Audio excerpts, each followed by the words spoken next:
Well, this was declassified in December 2022, along with a whole lot of other records. And because there were many records that, like this one, had been released previously in a more redacted form, well, the significance of this one is it had much less redactions.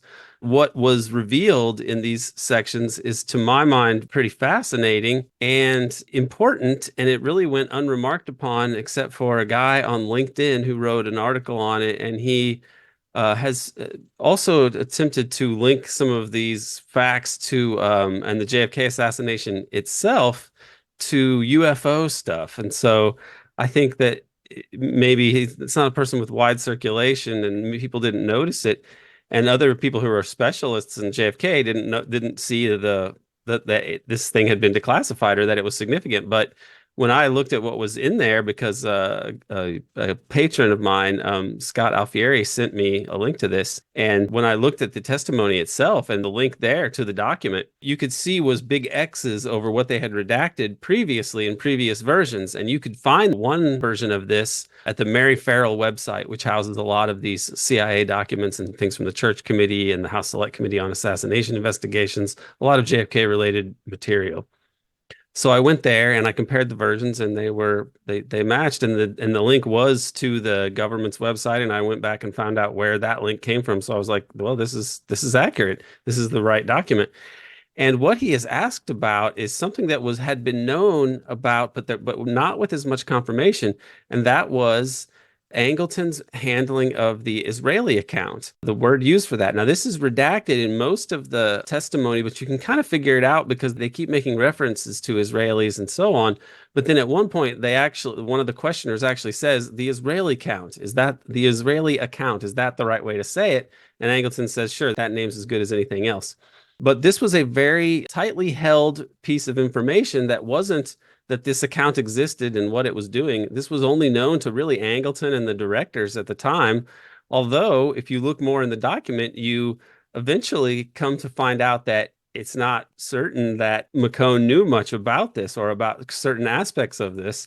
And this is also further confirmed by a strange fact about the testimony in that this new version that has a lot less redacted material has a page missing from it, just straight up missing. And you can find that page on the older version that was at Mary Farrell. And it talks about how McCone, the director of the CIA that replaced Allen Dulles when JFK fired him, McCone may not have known about key elements of the Israeli account.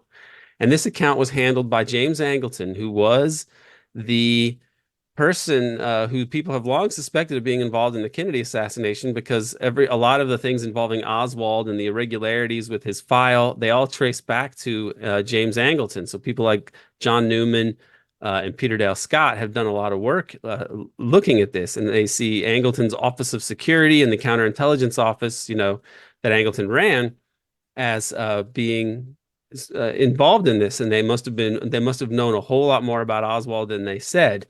They seem to have been using Oswald as a fake defector to go to the Soviet Union and as part of a mole hunt for Angleton to try to find out how the Soviets had infiltrated the CIA, because he was really paranoid about these things. And so it's often chalked up as, sometimes people want to explain it away as, well, Oswald was being used in this mole hunt, but somebody must have been aware of this and then used him as a patsy for this assassination. Okay, but it had to have been more deliberate than that. And the more that I look at this now, I always figured Angleton was a major player in all of this, but now I feel that he was a bigger player in it. And not just that, you get in the Kennedy assassination, but also Watergate. And that's another aspect of this testimony that is really remarkable, is that it's led by John Tower, and he's the senator, and then other people that are part of the church committee are there asking questions as well. But when you look at the questions, they're really asking questions to Angleton as though they have similar suspicions about Watergate and the Kennedy assassination and the Cuban business role in it, like I would have. It was kind of remarkable. They ask, like, why was McCord such a bad bungler as he broke into Watergate? Shouldn't he have known more about the most advanced surveillance equipment, but he was doing such a bad job? And Angleton says, yes, he knew all about surveillance and counter surveillance. He was really a crack guy. And this adds to suspicions that McCord set them up to fail and to be caught. In McCord's behavior in jail, he seems hell bent on making sure that Richard Nixon cannot diffuse the scandal. He writes letters saying that if Richard Nixon fires the director of the CIA, it's going to be it'll be a scorched desert. Every tree in the forest will fall. And that's basically what happens. Nixon fires Helms, and then McCord, gives more information about what the burglars were up to and the crimes of the plumbers unit that he was a part of. And it ends up, spiraling into Watergate. And Nixon does go down, which is remarkable because he was a powerful person. He was the president. So Angleton seems to have been involved in that more. He was suspected by some people, but you get the impression that he was even more involved in it than that. He also reveals that there was in Cuba, because Angleton says that he took over a special unit in 1954. Now, this might be related to assassinations. In fact, I think that it's likely that it is, because he's talking about this in the context of the Israeli account, and they're asking him, like, are these things related? And he sort of says no, and he kind of gives a confusing answer. But I think that what he's saying is that in 1954, the special counterintelligence unit that he took over, I think that that is an assassination unit, because that's the same year that the CIA wrote an assassination manual, which was for the operation in Guatemala to overthrow their government. And it explained assassination and how you could do it. It said one way is to push someone from a high building, and then it'll look like an accident or a suicide. And if you get caught, you can just pretend to be the horrified bystander. If you're standing there and the person, you can say, oh no, he fell. Right. I mean, the document explains all of these things. And that was written in 1954. So it kind of tracks. And Angleton, as the head of counterintelligence, if the CIA was going to, create some kind of assassination unit that would be for security purposes, in theory, but also, operationally, if they're going to do operations in other countries, you would want it to be handled by someone like Angleton, because it would be among the most secretive things and sensitive things that they would do. And that's right where Angleton was in counterintelligence. He was there to make sure the agency wasn't penetrated and to keep the CIA's secrets safe, which a lot of that entails just keeping the crimes of the CIA from ever being exposed. In the West, it is almost inconceivable to be able to deceive when the very people who are your lawmakers are the ones who destroy your secrets. The very people who profit from living in a democratic institution are those who have denigrated the word national security. Angleton has this extremely important and sensitive position there, and likely most of the worst things that the CIA was doing, the most criminal things that they were doing, the most explosive things that would be, in Angleton's mind, they would say, well, if the Soviets can publicize this, it would make the US look bad. It would be bad for the Cold War. It would be bad for freedom if they knew these secrets. So you have to create a bureaucracy to manage these secrets and oversee the keeping of these secrets. And Angleton's counterintelligence office and the Office of Security there in that he managed as well was that was the inner sanctum, really, of all of these secrets. So he was not only managing this, but he was managing the Israeli account. And what all that entails is probably one of the great would answer a lot of questions, perhaps, about the deep events of the 60s and 70s, about Watergate, about the 60s assassinations, and so on. Because among the things he talks about are William Harvey, the guy underneath him, who's notorious for being a killer and a person who was close to the mob. And what Angleton says is that the Israeli account was used in this Cuba business, which means all those operations against Cuba that Bill Harvey was involved with. And Bill Harvey was involved with, among other things, ZR Rifle, which was the assassination program using mob figures to try to kill Fidel Castro and to set it up so you would at some point in those documents, they even talk about the need to set up a patsy so that you could frame a communist for it, so that you could blame it on a communist if you assassinate someone. In case there's any sort of blowback, you have that as a option for a cover story. You say, oh, it was this communist person. So it was really something that seemed to conform kind of closely to what happens with the Kennedy assassination. And of course, Ruby and Oswald have all these connections to Cuba. I mean, they're really overwhelming. Oswald's passing out pro-Castro literature and getting in fights publicly and debating on radio shows in New Orleans, basically saying, I am close to Cuba, I am pro-Cuba, I am a communist. That's his only real public persona at that point. But he really constructs that over a weekend when he just, or not over a weekend, but over a period of time where he goes to live in New Orleans for a while and leaves his wife, who already has a kid, behind in Dallas to do this. And it's a very bizarre behavior unless he's doing an intelligence mission, which is what it appears he was doing. So these connections to Cuba that Oswald has, they seem to have been, uh, manufactured. And so when they're asking Angleton about this in the testimony, it's really pregnant with a lot of implication. They ask Roselli, they ask Angleton about Harvey's connections to the mob, especially Johnny Rosselli, who is the go-between CIA forces and even bigger organized crime figures like Santo Trafficante and Sam Giancana, people that were going to be involved in the Castro plots. So the fact that Angleton is speaking about how Harvey was put in touch with a person with the Israeli account, that's significant. Angleton has mob ties and ties to Israeli intelligence even before the State of Israel, back when he was an OSS person in Europe, which is the precursor to the CIA, the OSS was.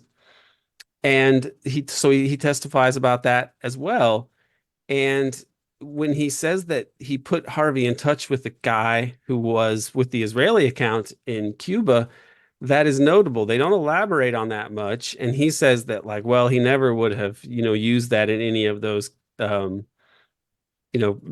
mob connections or Castro plots, that the Israeli account wouldn't have been involved in that. And that is a big question mark because there are connections between Meyer Lansky, the Lansky Syndicate, which was basically the overarching organized crime architecture in the US, and the interface with Jimmy Hoffa as well, and this kind of criminal aspect of the deep state that worked with intelligence agencies back then and seemed to have some protection. I mean, Hoffa eventually gets pardoned by Richard Nixon.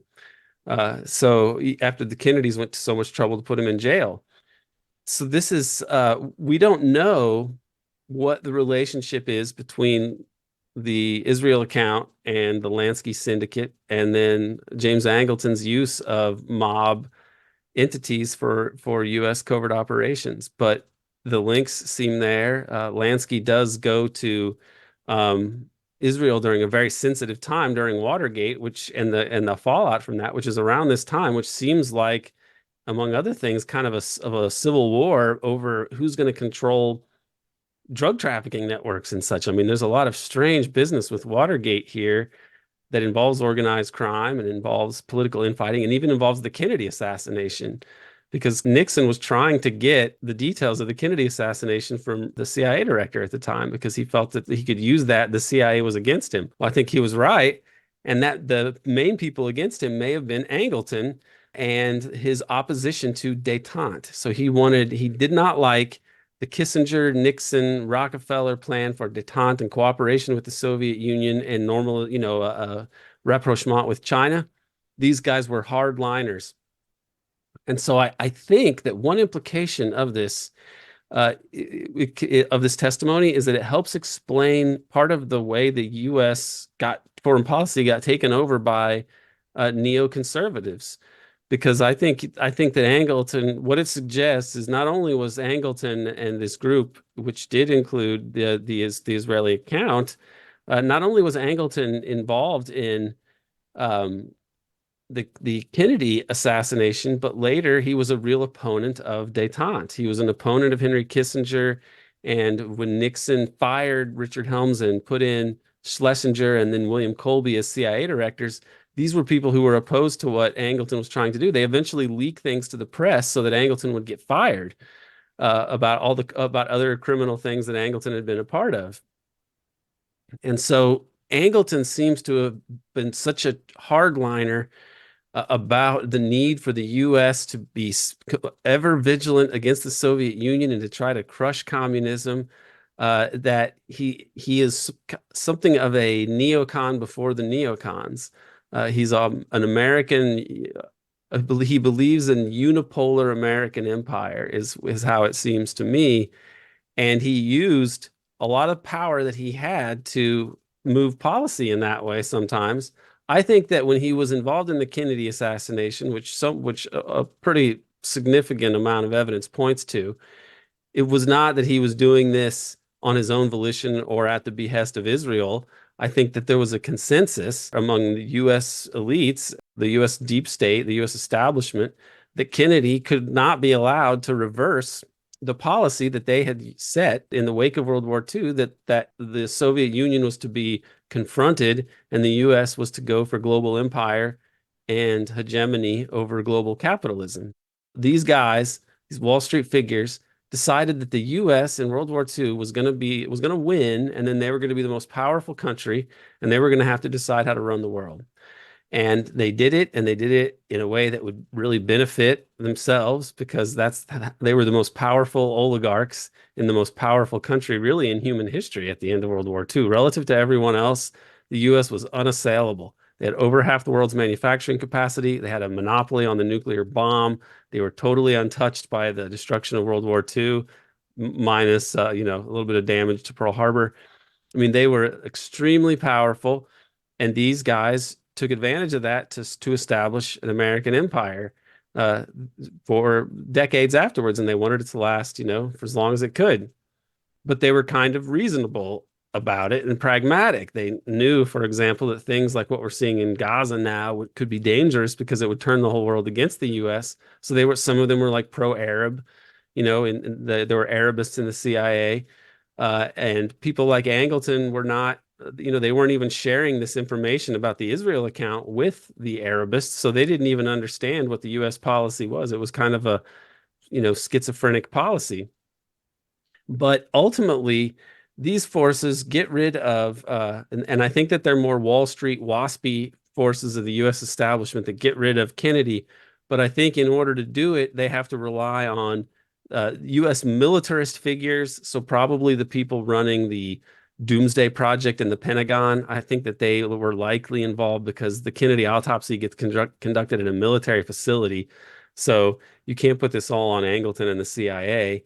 And additionally, um, you did have people like Rockefeller and Rockefeller Interest. They benefit enormously from the Kennedy assassination. I mean, just in Indonesia alone, that reversal of policy, billions and billions of dollars that they've been able to loot from Indonesia and the island of, the island nation or province, West Papua, part of Indonesia now, but it wanted independence for a time.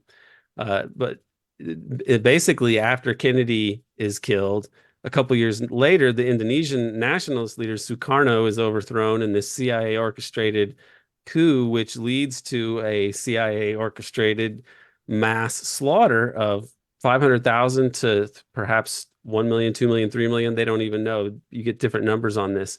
But the outcome was that the Rockefellers and Standard Oil offshoots and Freeport Sulfur, other companies in the Rockefeller orbit, they were able to get the most lucrative resources in the world, pretty much. A very prolific oil well in West Papua that had been basically kept secret by the U.S., and then a gold mine that was also known about by people like Alan Dulles for decades before, but it was kind of remote, and it was essentially the biggest gold deposit in the world, and they've been mining that for decades now. So billions and billions of dollars.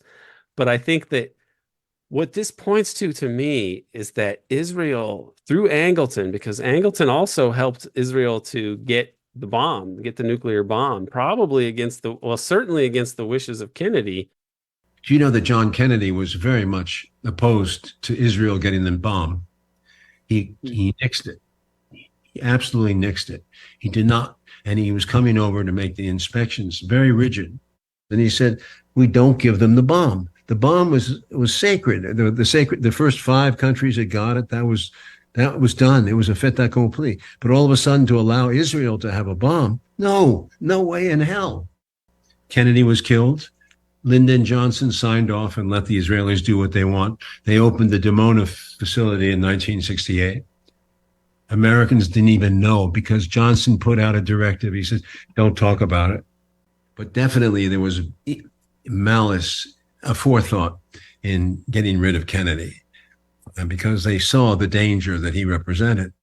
Also, we don't even really know what the Eisenhower policy was. The testimony has a passage which suggests that the Eisenhower administration had somehow agreed, perhaps to compensate for the Suez crisis and the way that the US intervened on the side of the Arabs instead of on the side of Israel and the British and French. Perhaps because of that, somebody in the Eisenhower administration, whether Eisenhower himself or maybe Dulles and then Angleton, following what Dulles says, they essentially help the Israelis to get a nuclear bomb. And so Angleton has two monuments to him in Israel. He seems to have been functionally an Israeli agent. And it may well be that because he believed that the Israelis believed in a unipolar, super dominant USA as well. And so I think he thought that ideologically there should be no daylight between the US and Israel, and that Israel and the Zionists, because they actually understand that it's an existential crisis, right? Because that's the way that they sort of frame the reality that the state must succeed and it must be secure and unassailable. Well, that's Angleton's philosophy for the US and for capitalism. And he is alarmed that these other people don't see it. They don't see how important this is, and that this is non-negotiable, and it's a eschatological thing for Angleton almost, but like if anti-communism is his religion, okay, and I think that may help us to understand the American side of this, because I think what eventually becomes neoconservatism is not simply Israel pulling the strings in the US, but it is a Zionist contingency that's very pro-Israel that also probably has enormous blackmail on the US. It's quite possible that Angleton gave them, probably the JFK assassination, secrets about the JFK assassination. There's reason to suspect that. For, among other things, the executive producer of Oliver Stone's JFK was an Israeli intelligence agent, which is the strange thing, right? Angleton was the person of all the people that could have been compromised by a foreign power. Angleton would be the worst and most disastrous one for the U.S. And I believe that is what happened in an unusual way.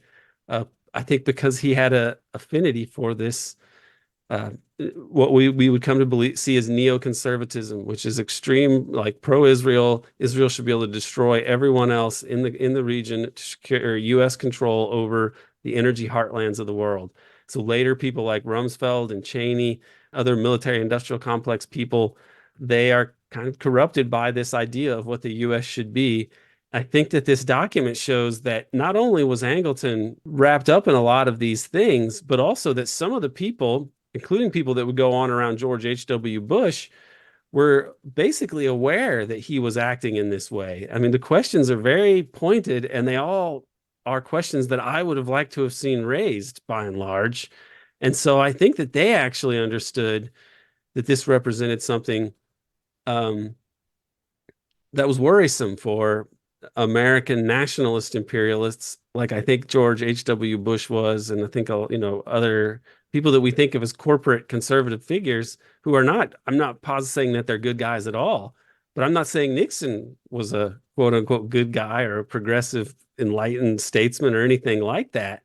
However, you still have to recognize, I think if you look at it, that Nixon was taken down by right-wing forces, and then the U.S. subsequently went very far to the right. And that is something that we need to be able to understand and explain. And I think too many people don't want to even try to figure out what that means. So we have a weird sort of holographic history, but it becomes a little clearer whenever we get a new piece of information, like all of that, which is contained in this new Angleton testimony.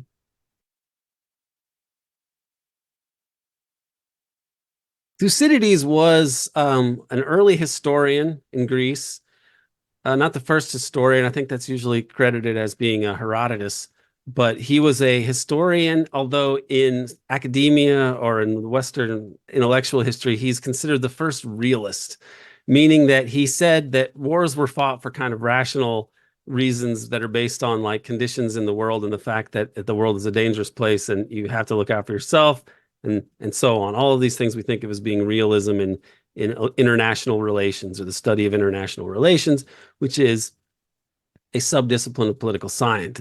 Political science. Now, the Thucydides trap flows from his premise in the history of the Peloponnesian War, where he says ultimately the cause of the Peloponnesian War between Athens and Sparta was the rise of Athens and the fear that this instilled in the dominant Spartan city-state.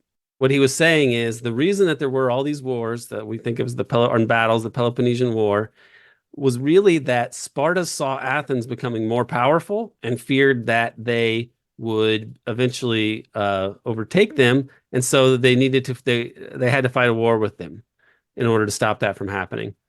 Because if they weren't the most powerful, then they could be subjugated, and that's the one thing that states do not want typically.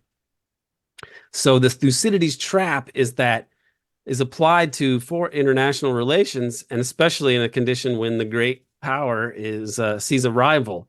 And the U.S. has been the global hegemon, the Sparta of its day, except it's like this over the whole world instead of just the Greek Isles and Balkan Peninsula, right?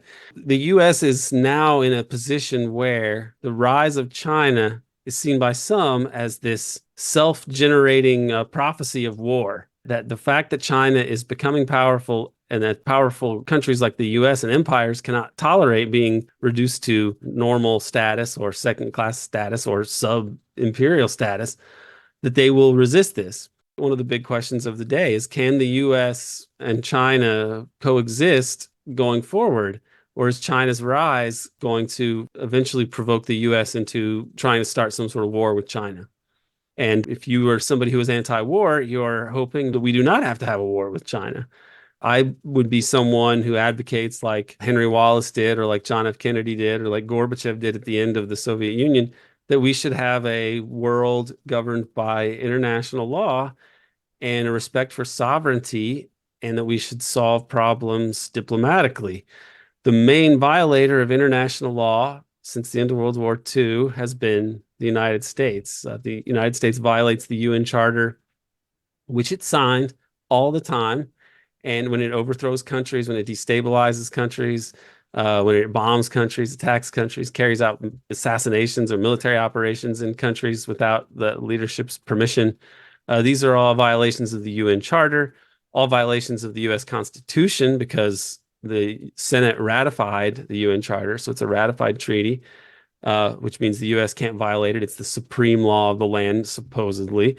But because we've been an empire, we just ignore all of those things. And the rest of the world sees that, and we're slowly but surely over decades uniting the world in opposition against the U.S. empire. And this was warned about by some people who were more sensible, not neoconservatives, even people like Brzezinski, who I see as kind of a Machiavellian character, a servant of Rockefeller and corporate America. But he was also a rational tactician when it comes to these things, and strategist. And he wrote in his 1997 book, The Grand Chessboard, that the U.S. needed to maintain hegemony over Central Asia because that's a pivotal part of the world and the energy heartlands of the world.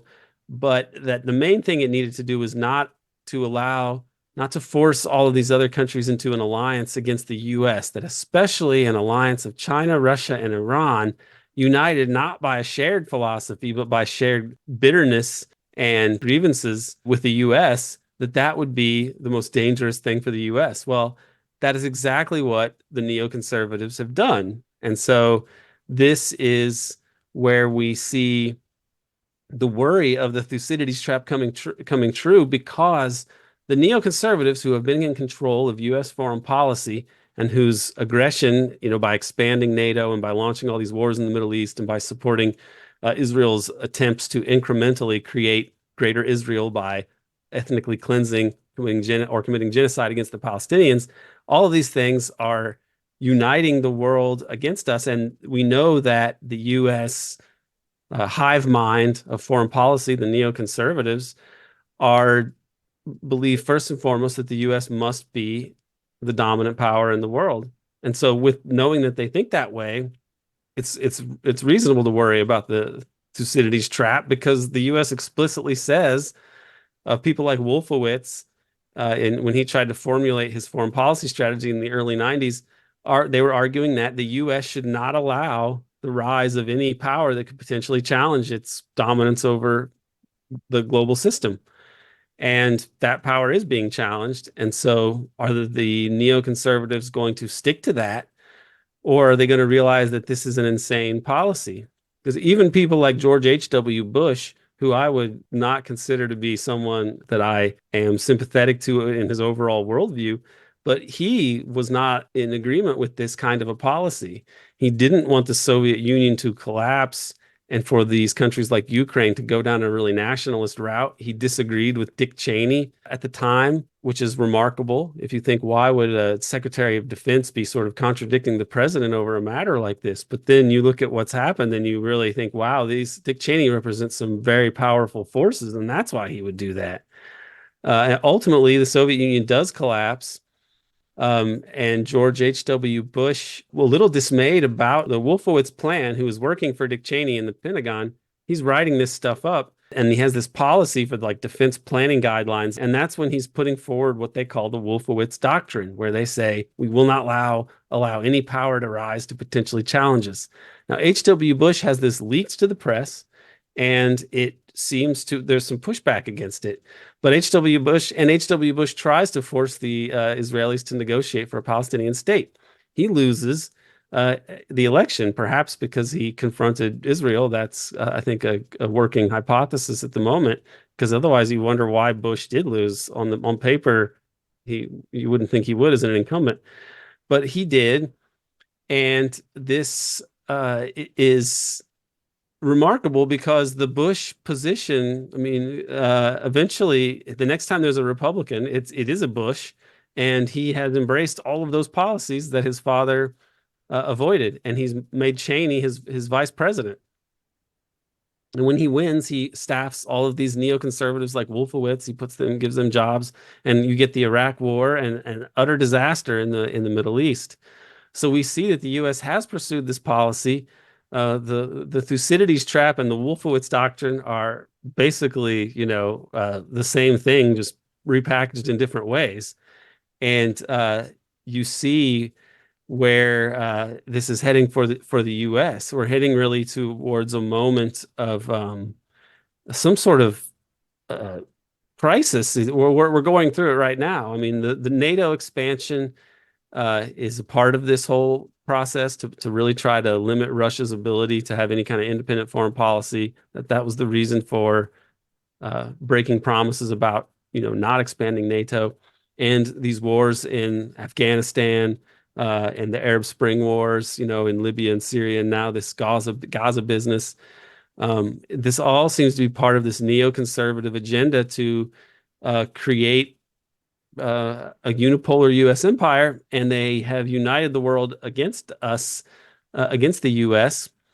And now what people are waiting to see how these things are going to resolve. Is the U.S. really going to try to push towards war in China? Is the U.S. going to have Ukraine really fight to the last dead Ukrainian?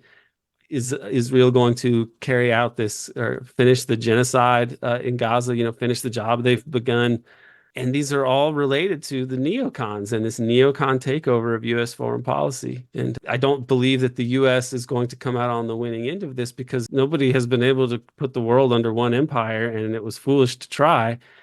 Many Americans, even right-wing ones, realize this, but they lost out to this neoconservative formation in American politics, and now we see the results, and they are, I think, disastrous, and they are ironically going to bring about not a 1,000-year U.S. empire like they dreamed, but I think that they are really bringing about the end of U.S. global dominance.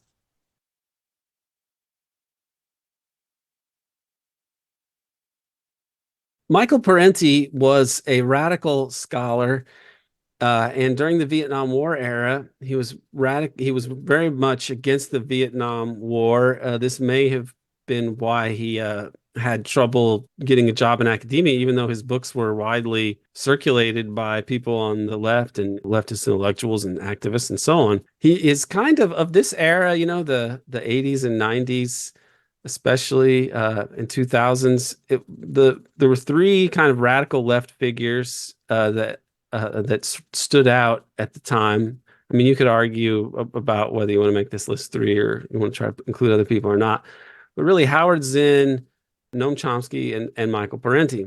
Now, Parenti was, I would say, the most radical of all because unlike Chomsky and Zinn, he was more sympathetic to the Soviets and to communists. Zinn and Chomsky were almost like the loyal opposition in a way when it comes to the US empire, because they would criticize the US empire and criticize capitalism, but they would not go as far as to say that the adversaries of the US should be thought of somewhat sympathetically because they're having to deal with the US. You know, they didn't accept the legitimacy of these other governments and regimes that were resisting Western imperialism. So they were functionally kind of anarchists who would denounce the U.S. policies, but then every other state is bad as well.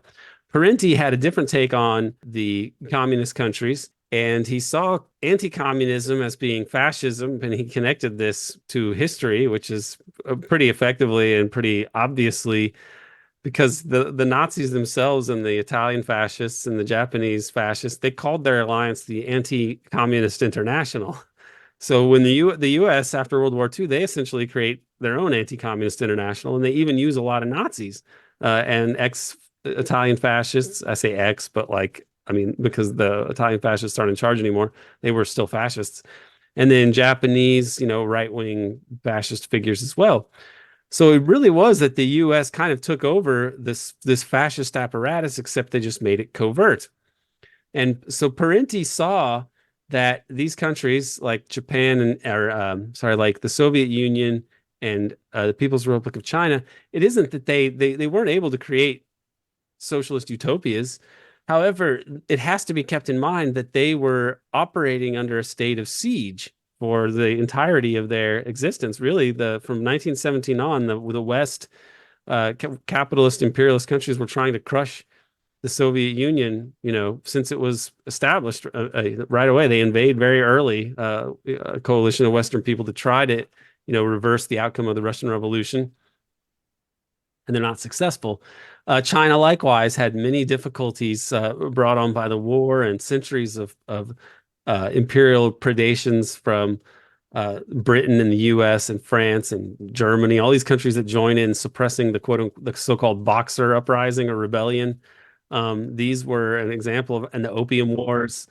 And then even when Japan is attacking China in World War II, it's being fueled by Standard Oil and American corporations up until the point that they attack French Indochina and then Pearl Harbor, and then the West kind of, breaks it off, these relations with them. But China was subjected to enormous predations from Western imperialism, and then Japan picked up the mantle of Western imperialism and was even worse.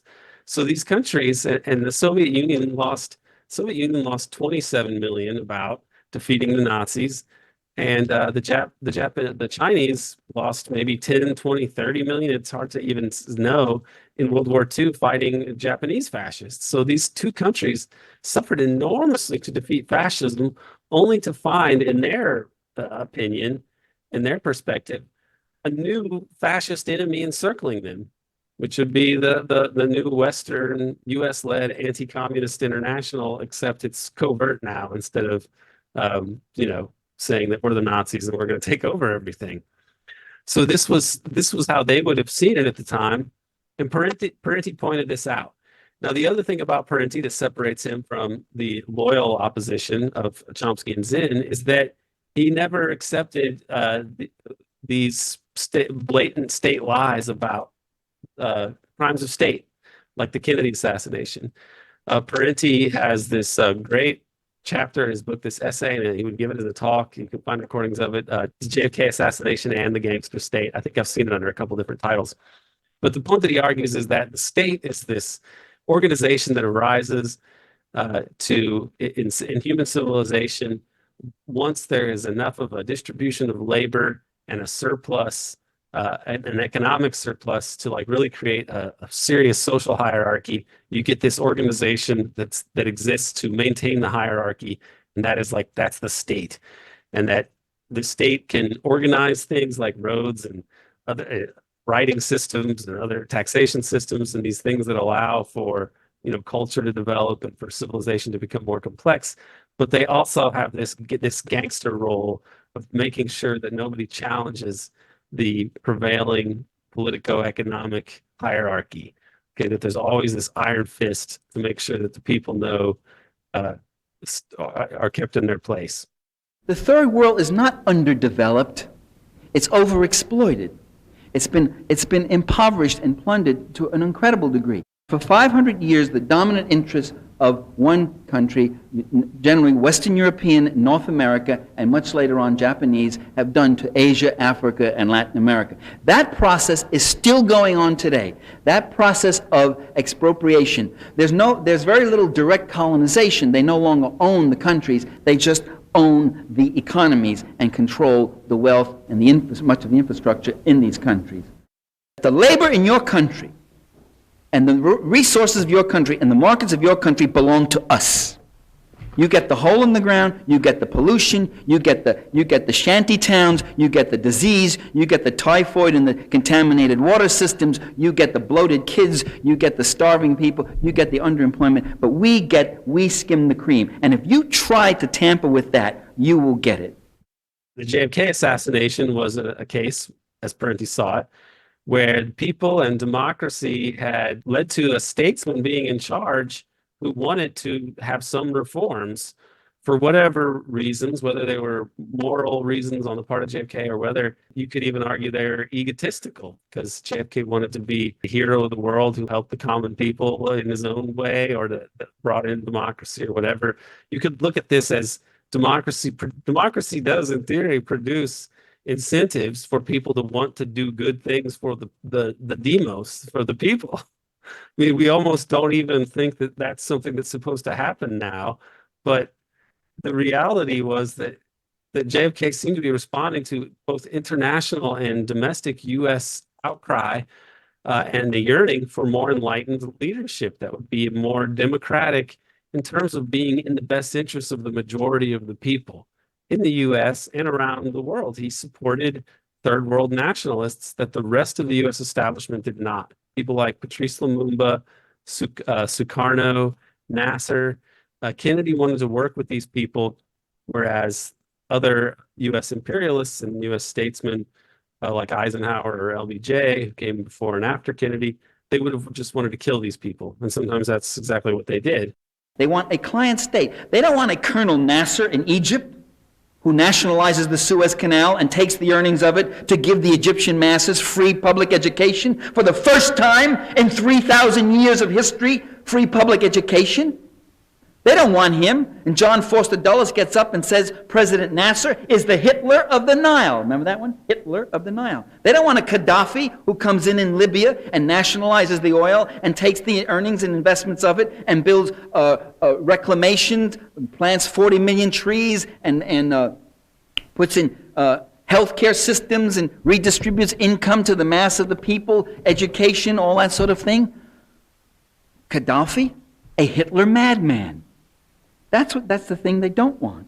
They want a client state. They want leaders who say, come on in, here it is, it's all yours, take what you want out of it. You get name the terms you want. There's no occupational safety laws. There's no environmental protection laws you have to worry about. There's no minimum wage. There's no child labor laws. Hire whoever you want. Just make sure you give me my cut, and if they get out of line, if they try to organize and all that, we'll come down on them with our civil guard or our death squads who are trained and financed by your people. Thank you. Well, we got a good little thing going here. That's the client state. Kennedy was something different. Parenti recognized that, and he spoke to it explicitly in another essay he wrote called Conspiracy and Class. But what he's really saying is, you don't have to be a full-on conspiracy theorist, or you shouldn't be a full-on conspiracy theorist who thinks everything is explainable by conspiracies. Okay, you need to understand things like capitalism and the political economy of capitalism and the class power of any given society or civilization and how that determines political possibilities.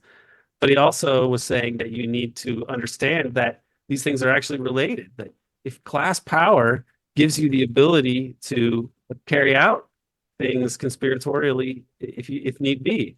So if they don't need to do conspiratorial or criminal things, then they don't need to intervene in that way. But if it comes about that normal politics will not get the outcome that the powerful people want, then they have all the resources in the world to conspire. They have money if they wanted to do things privately, or they could just take advantage of the fact that it was Wall Street, for example, that created the CIA. And the CIA's operations arm is essentially an institutionalized conspiratorial outfit. Normal politics aren't going to get the outcome that you want, then you want the hidden hand to intervene. But it was created by Wall Street, essentially, and to the specifications of Wall Street. Alan Dulles was a Wall Street lawyer for Sullivan and Cromwell, which represented the most powerful corporations in the world. So it really was a case where class power created an institutionalized conspiracy to advance class interests. So the left that is anti-conspiracy, that denies the conspiratorial criminality of the state, is a kind of unrealistic left. And I think that Parenti was a realist. He was a leftist realist, and more so than people like Chomsky and Zinn. When Peter Dale Scott was working with Chomsky and Zinn, he, looking at the Pentagon Papers, came to the conclusion that there was a change in policy. And even though he didn't have the document, there were enough references to these things for him to say Kennedy was trying a withdrawal plan, and that changed very quickly after the Kennedy assassination. And he wanted to write this essay, and it was brilliant. It ended up being borne out by more and more information over many decades. But at the time, he was working with Zinn and Chomsky, and Howard Zinn was like, "You cannot write this." And so Peter says, "Well, let's take it to Noam Chomsky," because I guess he was the one really in charge. And Noam Chomsky says, "Peter, you don't want to write this. You're saying it matters who's president. That's bad politics. You shouldn't write this."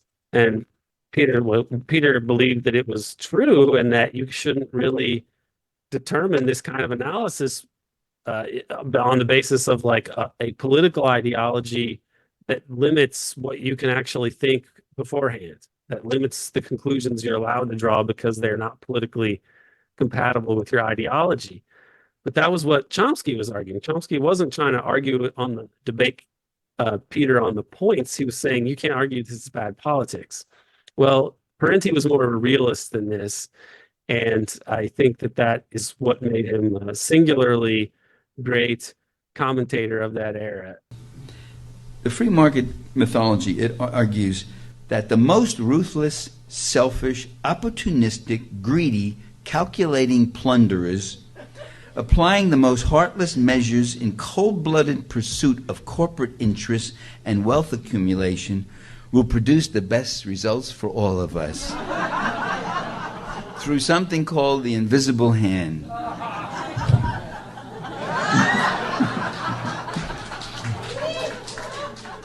He's now old and not in the best of health. I think he's suffering from dementia. So sadly, we don't get to hear from him anymore. But his old essays are available in print, and many of his talks, you can find them online, and they're great. So Parenti is one of the great ones.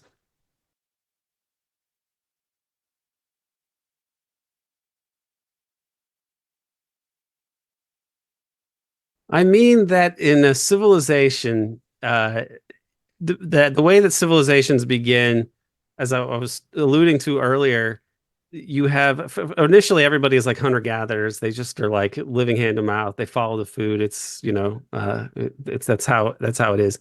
Eventually, they produce agriculture. They settle down, and they create increasingly complex societies and what we call civilization, writing systems, more complex agriculture, social hierarchies, division of labor. So people, and at first, everybody is a farmer. Everybody's a farmer and a hunter, right? But once you have division of labor, then you have other things. You have artists, you have other accountants, you have soldiers, you have leaders, and so on. Now, this eventually gets bigger and more complex, and it kind of expands. And it has to be militaristic in some ways because the rest of the world is still hunter-gatherers. And so you've got to deal with these other people around you. But eventually they get big enough and they get complex enough. They come up with their own cosmology that they create to justify what they're doing in their hierarchy.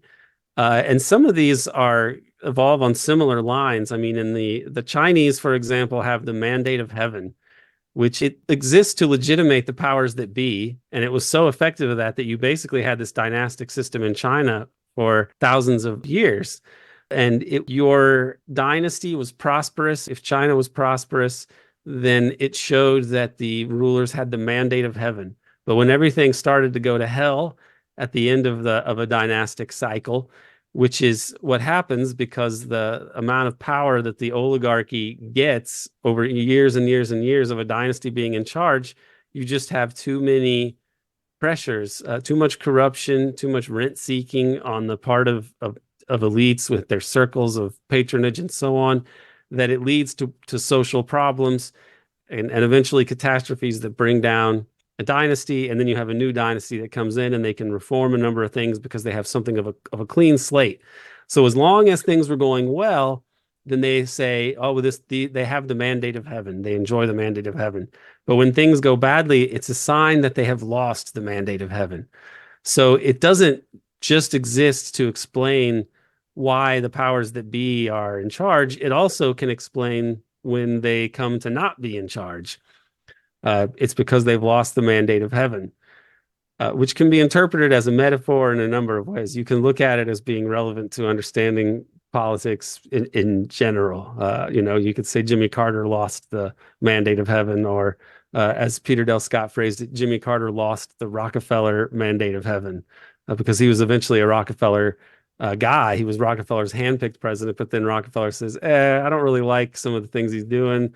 I get all this money in Iran, and this Jimmy Carter guy is not going to do it. And Rockefeller ends up being on the side of the people who plotted basically to make sure that Jimmy Carter lost, right? So they said, oh, he lost the Rockefeller mandate of heaven. Now compare the mandate of heaven to the European version, which is the divine right of kings. That one is a beautifully circular argument for power for all time, really. It is the king because God wants him to be the king. If God didn't want the king to be the king, he wouldn't be the king. So if you disobey the king, you're like essentially disobeying God, and that's not just bad politically; it's blasphemy. So you have to respect the king. You have to worship. The king is like the earthly messenger of God, more or less, right? And this is this was what prevailed in Europe in the Middle Ages. But eventually this changes, and you have feudalism is overthrown and capitalism emerges, and then capitalism produces its own set of justifications. I mean, capitalism in Europe created these because you had people taking over the land in Europe to raise sheep for the new textile industry, which was the first modern industry of capitalism. But it created population pressures because they had to kick all these guys off the land. That's why the Pilgrims came to the U.S., even the Puritans, because there was just not enough land and they needed places to expand. It's why they went to Ireland. But they don't couch this as like, well, the capitalists kicked us off our land, so now we got to go and steal other land and murder people. It was a civilizing mission that they would say that they were on. Or in the case of the Spanish, they weren't quite capitalist yet. They were just out there plundering more or less and setting up kind of primitive big agricultural enterprises as they colonized the Western Hemisphere. But they would send people to supposedly Christianize them. Oh, we're going to Christianize these heathens and steal unimaginable sums of gold too from the Incas and the Aztecs. But we're there to Christianize them. It's for the glory of God and so on, right? That was their excuse, which, doesn't seem plausible to us today. Britain had its civilizing mission when it was out there slaughtering people in Ireland, and then they went even further west to settle in, North America. Now, the U.S., as it becomes an independent country, but because it was started as a project of English colonialism, and really it was started as a commercial enterprise, the Virginia Company selling tobacco out of Jamestown, or the Massachusetts Bay Company. These were the big early settlements in the U.S., and they're business enterprises. And so the U.S. has, some aspects of what we could think of as liberalism or the Enlightenment, like statements about all men being created equal. And these are the more beneficial or enlightened parts of our civilization. However, they also had this defensive property built into built into liberalism. I mean, John Locke is kind of the father of American liberal democracy as we think of it. Not liberalism of like the New Deal, but I mean liberalism in terms of believing in free speech and representative government. But what Locke said was life, liberty, and property. And even somebody like Thomas Jefferson thought like, well, it's a little too on the nose. We're going to say life, liberty, and the pursuit of happiness because we need to make more of an appeal to the whole population, and they're not all property owners. So it's like this property aspect is you can argue that this is really what America's all about, but even America's founders know you couldn't just say it. It had to be life, liberty, and the pursuit of happiness. But really, what's in charge in the US always is property. This is what C. Wright Mills wrote in the 1950s as well. The US doesn't have Confucianism or any other kind of national myth that we can point to that unifies us and gives us purpose. Really, the only thing in America that never goes out of style, the one universal thing, is making a buck. And if there's any national hero, the Christians may not like to hear this, but it's probably not Jesus, and it's not Buddha or Muhammad or anything else. It really is Horatio Alger and the American dream of making a bunch of money. And it's kind of corrupted American life. It affects the way we think of things. There's no art, there's nothing that trumps making money in this society. And if anybody else thinks they're so smart, then how come they don't have all the money? If they're so smart, it's absurdly materialistic culture if you stop and think about it. I mean, and the fact that it's so Christian superficially in some quarters while worshiping the golden calf, or Donald Trump with his golden toilets is a figure that's beloved by American evangelicals. It's very strange. And it points to how civilizations create their own myths about why they do what they do and why there's a hierarchy of some people who are in charge and other people who are not in charge, have to do what they're told more or less to get by on some level. These are what these myths share, because in the US it really is that it's a meritocracy, and if you work hard you'll get ahead and you'll have money and be successful. And in China it was the mandate of heaven, and these rulers are legitimate because they have the mandate of heaven. In Europe it's the divine right of kings, and the kings are obviously chosen by God or they wouldn't be kings, and so you better do what they say. All these myths exist to legitimate hierarchy and top-down domination of civilization and oligarchy. Really, is when it comes down to it, every civilization has been an oligarchy of one kind or another, and we've never really achieved something that could be called democracy or social, much less socialism in any kind of pure sense. But those things could still perhaps guide us in a direction as to thinking of what needs to be changed, assuming that a social revolution is not in the offing in the United States. And I don't think that it is.